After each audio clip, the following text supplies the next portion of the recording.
पुलिसको अगाडि नखरा भनेको कुरै बुझ्दैन।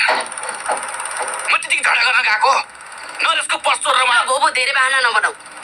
3 वर्ष जेलको हावा खाएर नि पुगेन है तिमीलाई। अनि जिन्दगीभर भाँडा माझेर राख्ने विचार छ? छोरा ठुलो हुन लागिसक्यो। छोराको बारेमा कहिले सोचेको छौ? बुझेँ। घेर्न करा बाहिरवा मान्छे सुनिरहेको छ। सुनेर के भयो? भएको कुरा भन्दा लाज लाग्यो तिमीलाई?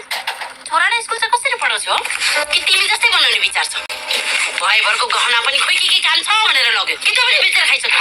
त्यो गहना बेचेर खाएको छैन मैले नकरा। अहिले पड्काउँछु अनि त्यसपछि थाहा हुन्छ। के गर्छु? कुट्छु नकुट। त्यो एउटा काम गर्दा बाली छ। गरिरहेको छु त म। त्यतिकै बसेको देखाएको छु तैँले मलाई। तँलाई जिन्दगीमा डोकेटेर राख्ने इच्छा मेरो पनि छैन, बुझिस्? भन्ने बित्तिकै हुन्छ तँलाई। त हेर्दै जा। हुन्छलाई म डाक्टर बनाउँछु। बनायो डाक्टर। यस्तै तरिकाले डाक्टर चाहिँ नि 1 नम्बरको गुन्डा चाहिँ बनाउँछु, बुझ्यौ? घरमा भएको पैसा जति पनि सबै तिमीलाई जेलबाट निकाल्न वकिलले दिँदा सक्यो।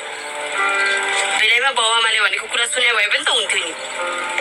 आफ्नै बुद्धि बिग्रेर यस्तो भएको।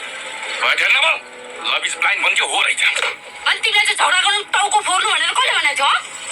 धन्न त्यो केटा बचेर आज तिमी यहाँ छौ। तिमी जेलमा भएको बेला हाम्रो अवस्था कस्तो थियो भनेर तिमीले कहिले सोचेको छौ? अनि आफ्नो बारेमा मात्रै सोच्ने चाहिँ किन बिहा गर्नु? किन गर्छ त? तँलाई पनि थाहा छ, मलाई पनि थाहा छ, कुरा सुनाएको बाहिर मान्छेमा सुनिरहेको छ। बुद्धि दिमाग 1 पैसाको छैन त्यो।